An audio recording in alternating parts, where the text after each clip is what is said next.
প্রেমে বিচ্ছেদ হওয়ার কারণে যদি তোমার মরে যেতে ইচ্ছে করে, তবে বাড়ির আশেপাশে কোনো হাসপাতালে গিয়ে দেখে এসো মানুষ একদিন বাঁচার জন্য কতটা লড়াই করে।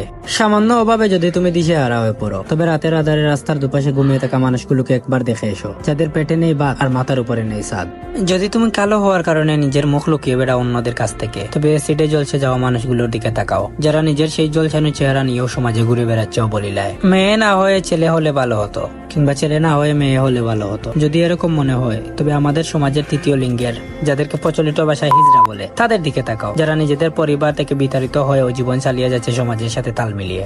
যদি নারী বলতে টাকা লুবি, চলো নামই দুঃখবাজ মনে হয়, তবে নিজের মায়ের দিকে তাকাও, যে তোমার বাবার অভাবের সংসারে না খেয়ে পড়ে আছে, তবুও ধনী কাউকে বিয়ে করার পথ বেছে নিচ্ছে না। আর যদি পুরুষ বলতে দেহ লুবি, মেয়েবাজ মনে হয়, তবে নিজের বাবার দিকে একবার তাকাইও, যার ছোঁয়ায় নেই কোনো লালসা, আছে শুধু মায়া, মমতা, স্নেহ, যে তার মেয়ের সবচেয়ে নিরাপদ আশ্রয়স্থান। যদি কখনো নিজের মধ্যে অহংকার এসে পড়ে, তবে কোনো কবরস্থানে ঘুরে এসো, যেখানে তোমার চেয়ে বড় বড় জ্ঞানী, সুন্দরী এবং সফল ব্যক্তিরা মাটির নিচে শুয়ে আছে।